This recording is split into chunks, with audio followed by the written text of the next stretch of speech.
بسم الله الرحمن الرحيم نحمده ونصلي على رسوله الكريم عزتمندو مشرونو کشرونو نوجوانونو نن د دنیا کې مګورو خلک پریشانیو سره مخامخ دي اوریزي نه بلې د غمونه تکلیفونه دردونه مصیبتونه پریشانې زیاتېږي کمیږي نه اواج صرف دغه سمودي دنیا دغه عارضی زندگی څخه د خدمتنی ولا دی زندگی کې مودا سوچ دا څنګه طریقې سره چې دا زندگی مو خوشاله سره تیر کو عزت سره تیر کو او سوچ مداغه چې دا زندگی همیشه دی پاره ده مارک بربري کې مو یقین دا سره سي خپل ځون مارک بربري کې مو یقین نشته زموږ د باره سي مفتی محمد شفیع صاحب رحمت الله فرمایي چې د مو ملک یو ډیر لوی سرمایه‌دار او جګیردار سړی و آی سی وارث مو ته روللو مو سره خبرې اترې کولې مو هغه ته وایي سالا پوښتنه ته ډیر څه در کړي په کور دا چې د الله تعالی په لیاري کې لغندې څه خرچ کې خپل مول نه د الله په لیاري کې څه ولګوي څه آخرت کې هم ته څه په کور باندې روشي الله تعالی ته ډیر لوی دولت در کړی څه خلک دي ته په دولت باندې یو قسم ته رشک کوي تو ډیر څه وګټلو بس اوس خو توبه وکړه د سود کوم کاروبار د دینه ځون وساته هغه څه کله ما دا خبره واورېدلې سوال خو مو سره په سود خبرو باندې باس مو بيسا شروع کړله ته سود څنګه حرام ده نن خو دنیا کې سود نه بغیر کاروبار کیږي نه ته سود نه څنګه سود حرام ده تجارت خو بغیر د دینه کیږي نه یې سمو هغه پوه کړلو به خاموش ولو بیا خپل باندې موته ویلو مولانا صاحب ته څه د کومه خبره کوي دا خبره ته ټیک کوي مگر زه څه وکړه په د لوس کې مو خرخته دې خرخ زه څنګه څه وکړه دا خرخ زه څنګه ختم کو دا لوس مو غوړي دا څه ذکرخانه جوړی کو دا لوس مو غوړي دا څه فیکټری جوړی کو بینک بیلنس جمع کو نو مو د لوس د خرخ به څنګه ختميږي نو کور سکون رته ملو دا نه د اولاد سکون رته ملو دا خپل منځ کې جنگ جګړې دي دولت خډیر د راحت رته نه ملويږي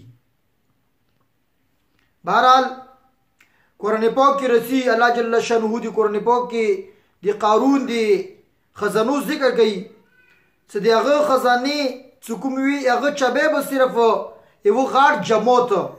یعنی یو تو کسونو با دی بیا چبه چگوالی ایو تانخ دی اغا چبه دی خزانو را چگوالی هم نشوالی او بعضی خلقو ذکر دی قارون دا کم دولتو دا ملو چاگه دولتی وقت الویر چکاش کمو ته هم دی قارون غوندي دنیا ملووا کاش کمو سره هم دی قارون غوندي پیسې رسراوا او څوک خلک خو خيارو هغه دی ارمان کولو نه خاصه کله قارون الا پوک پزمکی باندې نو بسرو چبه باندې پوسنه کیږي هغه په بيدلی نو دا وکا دو شکر دا سي الله موته د نه درکړه کدا مول دا دولت دی قارون دی نن موته درکړه نو مو باندې هولوا نو اصل خبره دا غدا سوچو ته قناعت حاصل شولو هغه ته به الله تعالی په لکشي کې برکت وچی لکشي به الله په دې لپاره ډیر څه وګرځي څنګه بچیانو ته نه حاصل لوی لوی سرمایه‌دارانو او دولتمندو خلکو ته نه د میسر او نه د ملو مفتی محمد شفیع صاحب رحمت الله علیه فرمایي چې پاکستان ته لاړل نو هغه وخت کې حکومت یو دستور ساز اسمبلی یغه سره د تعلیمات اسلامی بورډ په نامه باندې یو بورډ جوړ کړلو او مفتی شفیع صاحب رحمت الله علیه دغه منبر جوړ شولو دی بورډ دا بورډ د حکومت یو شوبه وا وی پری حکومت څه د سکور وکړلو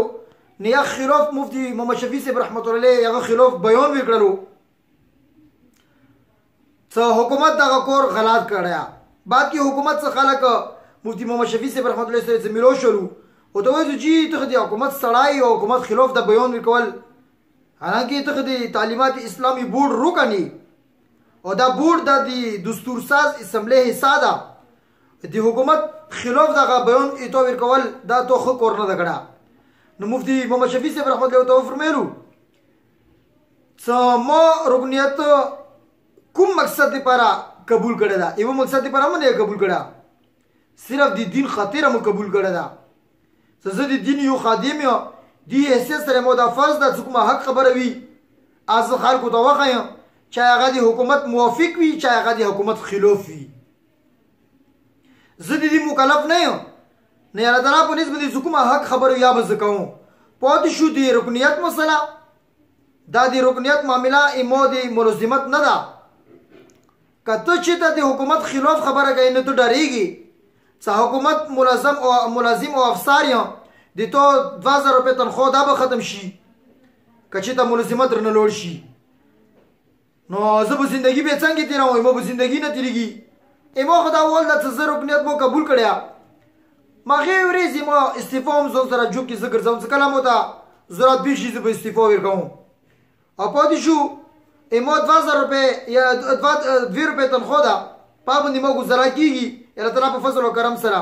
زه د 1 روپۍ محتاج هم نه یم چوده که زه دې رکنیت قبول کو هم د دې کمیټې ټیک ټاک که نه وي ایمو مزدوري 2 روپۍ د هغه زه ګټلی شي ایمو خرچه اندوره ده مو زندگی انداسې جوړه کړې ایتو خو 200 روپۍ کم نه سوټ نه جوړېږي او دې نه علاوه نور داسې کارونه دي نو ته د حکومت کارونکي ډارېږې ځکه زه چې ته د حکومت خلاف خبر وکړم ملزمت به ختم شي ایمو الحمدلله مو ته د دې ډور نشته ده. ګوره چې کوم سړي ته قناعت حاصل شو هغه به د حکومت خلاف یا د نورو خبرو خلاف هغه نه ډارېږي په دغو شیانو کې.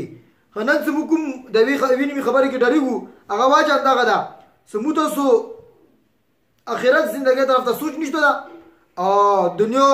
شیانو باندې موږ تاسو خیال ده ځکه پریشان یو. نن سبا خلک د برکت والا لفظ استعمالوي چې خدای درته برکت ورکړي او چې لکه چا کور واغوستلو بیا یې دې مبارک شه که چا کشدا وکړله واده وکړه دې مبارک شه. د برکت والا لفظ مو استعمالوو ډېر خو د دې په مطلب باندې مو نه پوهېږو چې دې مطلب څه ده. برکت مطلب دغه ده چې الله تعالی تو ته هغه شی څه لږ ده خو تو دپاره باعث رحمت او تو دپاره لږ شی ډېر څه وګرځوي لږ شي ډېره فایده تو ته دیر کړي دې ته برکت ویلی شي. نو برکت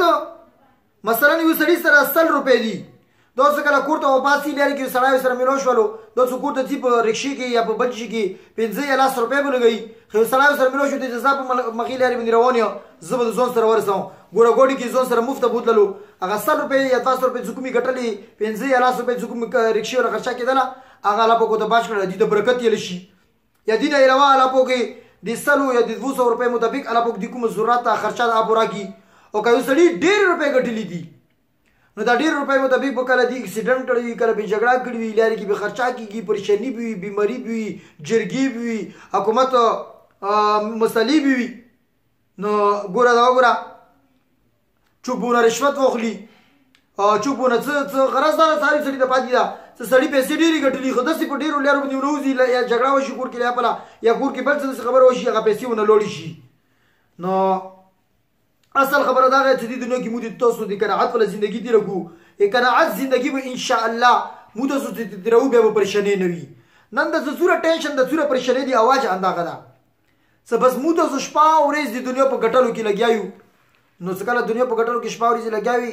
بیا به تاسو سره پیسې زیاتې ګټي اندوره به پریشانی ده زیاتې ورولي او کته لګي پیسې ګټي عبادت اعمال زیات کوي ان شاء الله د لګو پیسو کې به دوره برکات وي صدا به ته د کلونو برکتونه الله په بدیر کوي. پریشانی به نه وي بیماری به نه وي غمونه به نه وي تکلیفونه به نه وي دردونه به نه وي کني انده داسې پیسې ته ګټې ته به ول خپل کور کې مخالفت جوړیږي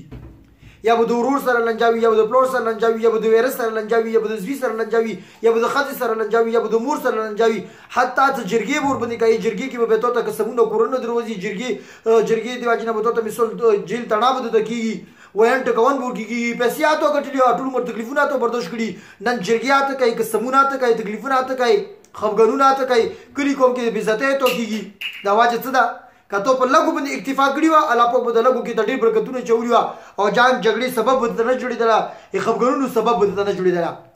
چونکې ته شپه ورځ یا دا سوچ ده ملګرو ته ته دوکه ورکوه دوستانو ته ته دوکه ورکوه نن سبا خو دوکه ډېره زیاته ده که یو سړی کاروبار کې چا سره شریک ده هغه کاروبار کې هغه ته دوکه ورکوي که یو سړی په یونین کې شریک ده چا سره هغه په یونین کې دوکه ورکوي که یو سړی جرګمور ده جرګمورو سره هغه جرګمورو ته خپلو ملګرو ته دوکه ورکوي څه هغه خبر نه کي هر لحاظ سره وي دا نن سبا موږ دا خبرې اورېدلې ډېرې زیاتې څه جرګمورو ته دوکې ورکوي که هغه دي خپل ملګري دي که هغه جرګې کې نن نستی دی دي کسان دي یا مخالفین دي یا یونین د بازار یا یونین د قانونو کې مثال د کروبار کغه د ډراورانو دا کغه د کسبانو دا کغه د موبایل ولا دا یا هر یو فیلډ سره تعلق لري یونین کې نن سبا دوکا ډیره زیاته شوله نو څه دوکا شوله بیا په دوکې دی واجب ته پریشان وي نه به د کور کې عزت وي نه به د چولې کې عزت وي نه به د محلې کې عزت وي نه به د ملګرو یارانو دوستانو کې عزت وي نه به د کلي قوم کې عزت وي نه به پولیس تڼۍ او په حکومت کې عزت وي دا ټول خلک نن بې عزتۍ سره مخامخ دي واجه دغه څه بچو هغه خپل رعایا سره دوکا کوي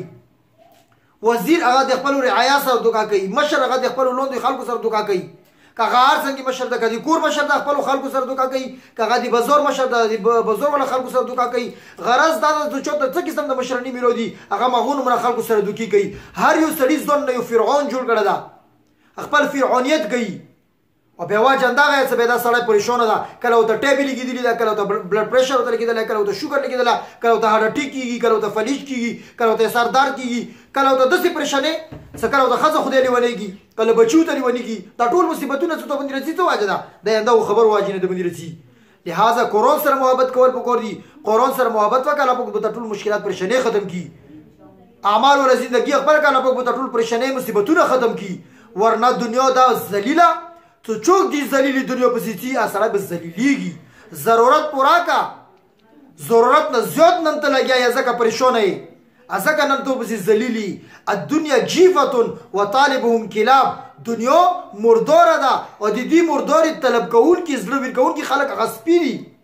ځکه نن د دې دنیا طلب کولو دی واجب نه نن تاسو مونږ ته د سپي جوړ دی دا واجب ده چې موږ تاسو بشپا او ریز لګیدلی یو څه پیسې میلوشي کوي ورور وینس کې وسکا پیسې میلوشي کوي پلور وینس کې وسکا پیسې میلوشي کوي ته خندون وینس کې وسکا خو ته زه خوشاله ایمو خزه خوشاله ایمو بچی خوشاله وي ایمو نماز یوته وي